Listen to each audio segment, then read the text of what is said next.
തിരുവനന്തപുരത്തെ SIT ആശുപത്രിയിൽ പേവിഷബാധയേറ്റ് ചികിത്സയിലായിരുന്ന 8 വയസ്സുകാരി മരിച്ചു എന്ന വാർത്തയാണ് ആദ്യം പറയേണ്ടത്. കൊല്ലം സ്വദേശി നിയ ഫൈസലാണ് മരിച്ചിരിക്കുന്നത്. പ്രതിരോധ വാക്സിൻ എടുത്തിട്ടും കുട്ടി ഗുരുതരാവസ്ഥയിൽ തുടരുകയായിരുന്നു. കഴിഞ്ഞ ദിവസങ്ങളിൽ വാക്സിൻ എടുത്തത് 3 തവണ വാക്സിൻ എടുത്തിരുന്നു. പക്ഷേ ഗുരുതരാവസ്ഥയിൽ തുടരുന്ന അവസ്ഥയുണ്ടായിരുന്നു. ഇന്ന് രാവിലെയോടുകൂടിയാണ് കുട്ടി വിടവാങ്ങിയിരിക്കുന്നത്. നിയ ഫൈസൽ വിടവാങ്ങിയിരിക്കുന്നത്. ഇത് നേരിട്ട് ഞരമ്പിലേക്കാണ് കടിയേറ്റിരിക്കുന്നതെങ്കിൽ പ്രതിരോധ വാക്സിൻ എടുത്താൽ കൂടി പ്രതിസന്ധി ഉണ്ടാകും എന്നത് SIT സൂപ്രണ്ട് കഴിഞ്ഞ ദിവസം മാധ്യമങ്ങളോട് പ്രതികരിച്ചിരുന്നു.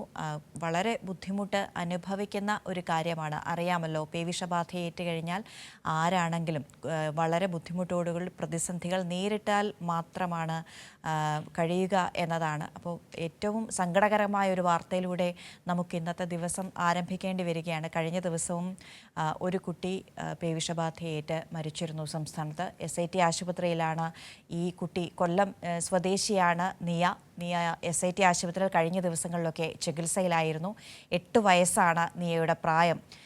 നിയ ഫൈസൽ പ്രതിരോധ വാക്സിൻ എടുത്തിട്ടും കഴിഞ്ഞ ദിവസങ്ങളിൽ ഗുരുതരാവസ്ഥയിൽ തുടരുന്ന സ്ഥിതി ഉണ്ടായിരുന്നു. അതിൻ്റെ കാരണം എന്താണ് എന്നതിൽ ശാസ്ത്രീയമായ വശങ്ങൾ കഴിഞ്ഞ ദിവസം SIT സൂപ്രണ്ട് മാധ്യമങ്ങളോട് പ്രതികരിക്കുമ്പോൾ പറഞ്ഞിരുന്നു. നേരിട്ട് ഞരമ്പിനേറ്റ കടിയാണ് എന്നുണ്ടെങ്കിൽ പേവിഷബാധ തടയാൻ വാക്സിന് കഴിയാതെ വരുന്ന സാഹചര്യമുണ്ട് എന്നതായിരുന്നു അദ്ദേഹം അറിയിച്ചത്. മാനസ വിവരങ്ങൾ നൽകാനുണ്ട്. മാനസ, വളരെ ദുഃഖകരമായ ഒരു വാർത്തയോടുകൂടി നമുക്കിന്ന് തുടങ്ങേണ്ടി വരുന്നു.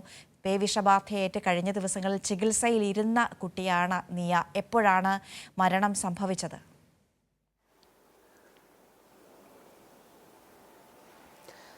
തീർച്ചയായും അന്ന സൂചിപ്പിച്ചതുപോലെ തന്നെ വളരെ വേദനാജനകമായ ഒരു വാർത്ത തന്നെയാണ് പങ്കുവയ്ക്കാനുള്ളത്.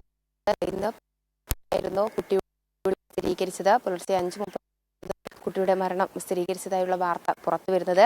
ഒപ്പം തന്നെ ചികിത്സയിലിരിക്കുകയാണ്. അതായത് 3 ഡോസ് എടുത്തിരുന്നു. എന്നിട്ടും ഇത്തരത്തിൽ ഏപ്രിൽ 28-ാം തീയതി കുട്ടിക്ക് കഠിന പനി അനുഭവപ്പെടുകയായിരുന്നു. തുടർന്ന് ചികിത്സയിൽ ശേഷമാണ് ഇത്തരത്തിൽ ട്രീറ്റ്മെന്റ് നൽകിയിട്ടും ആ ഒരു പേവിഷബാധയുടെ പൂർണ്ണമായും അത് മാറിയില്ല എന്ന സ്ഥിതിയിലേക്ക് എത്തുന്നത്. തുടർന്ന് ഇത്തരത്തിൽ ചികിത്സയിൽ കഴിയുകയായിരുന്നു. ഒപ്പം തന്നെ ഈ കഴിഞ്ഞ 8-ാം തീയതിയാണ് കുട്ടിക്ക് തെരുവുനായയുടെ കടിയേൽക്കുന്നത്. ഉടൻ തന്നെ പ്രാഥമിക ചികിത്സയൊക്കെ നൽകിയെങ്കിലും ശേഷം പിന്നീട് 3 ഡോസും നൽകിയെന്നാണ് കുടുംബവും അറിയിച്ചത്. അത്തരത്തിൽ തന്നെയായിരുന്നു ആരോഗ്യം അല്ലെങ്കിൽ ഈ ആശുപത്രി ചികിത്സയൊക്കെയും പോയി വന്നത്. അതിനിടെയാണ് ഏപ്രിൽ 28-ാം തീയതി കുട്ടിക്ക് കഠിന പനി അനുഭവപ്പെടുന്നത്. ഇത്തരത്തിൽ പേവിഷബാധ ഏറ്റതിന്റെ പൂർണ്ണ ആരോഗ്യം അല്ലെങ്കിൽ പൂർണ്ണമായും അത് മാറിയില്ല എന്ന സ്ഥിതി വരുന്നത്. തുടർന്ന് ചികിത്സയിൽ കഴിയവെയാണ് വെന്റിലേറ്ററിലായിരുന്നു കുട്ടി കഴിഞ്ഞിരുന്നത്. ഗുരുതരാവസ്ഥയിൽ തന്നെയായിരുന്നു തുടർന്നിരുന്നത്. ഇത്തരത്തിൽ അന്ന സൂചിപ്പിച്ചതുപോലെ തന്നെ കടിയുടെ ആഘാതം അതനുസരിച്ചായിരിക്കും പേവിഷബാധ മാറ്റിയെടുക്കാനുള്ള ഒരു രീതി എന്നത് ഡോക്ടർമാർ വിലയിരുത്തിയിരുന്നു. ഡോക്ടർമാർ ഇത്തരത്തിൽ ഞരമ്പിൽ ഏൽക്കുകയും അതായത് കടി കുട്ടിയുടെ എല്ലിലേക്ക് എത്തുന്ന രീതിയിലായിരുന്നു നായയുടെ കടി എന്ന് തന്നെ ഡോക്ടർമാർ വ്യക്തമാക്കി. കടിയുടെ കാഠിന്യം അല്ലെങ്കിൽ വിഷബാധ ഇല്ലാതാക്കാൻ സാധിക്കുകയുള്ളൂ എന്ന നേരത്തെ ആശുപത്രി അധികൃതർ വ്യക്തമാക്കിയിരുന്നു. ഏകദേശം ഇന്ന് 5:30 കുട്ടിയുടെ മരണം സ്ഥിരീകരിച്ചത്. 6:15 തന്നെ കുട്ടിയെ കൊല്ലത്തേക്ക് കൊണ്ടുപോയി എന്ന് തന്നെയാണ് മനസ്സിലാക്കുന്നത്. ആശുപത്രി അധികൃതരും അത് തന്നെയാണ് അറിയിക്കുന്നത്. മാതാപിതാക്കളൊക്കെയും തന്നെ. അതെ മാനസ, ഈ ആളുകൾക്ക് കേൾക്കുമ്പോൾ ഒരു സംശയമോ ആശങ്കയോ ഉണ്ടാകാൻ സാധ്യതയുള്ള ഒരു സംഗതിയാണ് ഇതിൽ എന്തുകൊണ്ടാണ് വാക്സിൻ എടുത്തിട്ടും ഇങ്ങനെ സംഭവിച്ചു എന്നത്. അതിൽ ആശുപത്രി അധികൃതർ കൃത്യമായ ഒരു അറിയിപ്പ് കഴിഞ്ഞ ദിവസം ഉണ്ടാകുന്നുണ്ട്. നേരിട്ട് ഞരമ്പിലേക്കും എല്ലിലേക്കുമുള്ള കടിയാണ് എന്നുണ്ടെങ്കിൽ ഇങ്ങനെ സംഭവിക്കാനുള്ള സാധ്യതകൾ ആശുപത്രി അധികൃതർ വ്യക്തമാക്കുന്നത് എങ്ങനെയാണ്?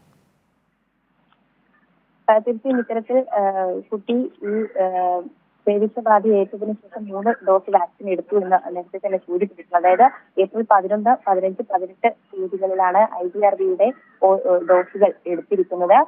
ശേഷമാണ് 28ഓടുകൂടി കുട്ടിക്ക് പനി അനുഭവപ്പെടുന്നത്. പരിശോധനയിൽ പേവിഷബാധ വീണ്ടും സ്ഥിരീകരിക്കുന്ന ഒരു സ്ഥിതി ഉണ്ടായിരുന്നു. അതായത് 3 ഡോസ് എടുത്തിട്ടും വീണ്ടും പേവിഷബാധ സ്ഥിരീകരിക്കുന്നു.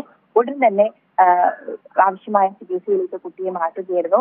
അപ്പോഴാണ് ഇത്തരത്തിൽ വലിയ വാർദ്ധക്യമായതിനു ശേഷം ആശുപത്രി അധികൃതരുടെയും അപ്പോൾ തന്നെ ഡോക്ടർമാരുടെ കുട്ടിയെ ചികിത്സിക്കുന്ന ഡോക്ടർമാരുടെയും പ്രതികരണം ആരാഞ്ഞത്. അപ്പോൾ ഡോക്ടർമാർ തന്നെ നൽകിയ വിവരത്തിന്റെ അടിസ്ഥാനത്തിലാണ് ഇത്തരത്തിൽ കുട്ടിക്ക് ഏറ്റ പടി, അതായത് എല്ലിന് ഏൽക്കുകയും അതോടൊപ്പം തന്നെ ഞരമ്പിലേക്ക് പ്രവേശിച്ചു എന്ന വിവരവുമാണ് ആശുപത്രി അധികൃതർ നൽകിയത്. അതുകൊണ്ട് തന്നെ ഈ കുട്ടിക്കേറ്റ കടിയുടെ തീവ്രത അനുസരിച്ചായിരിക്കും ഇത്തരത്തിൽ ഡോസുകൾ നൽകുമ്പോൾ ഉണ്ടാകുന്ന ഒരു ആരോഗ്യസ്ഥിതി വിലയിരുത്താൻ സാധിക്കുകയുള്ളൂ എന്നതടക്കമുള്ള കാര്യങ്ങൾ നേരത്തെ വ്യക്തമാക്കിയിരുന്നു. അതുകൊണ്ട് തന്നെ ഗുരുതരാവസ്ഥയിൽ തന്നെയായിരുന്നു, വെന്റിലേറ്ററിലായിരുന്നു കുട്ടി കഴിഞ്ഞിരുന്നത്.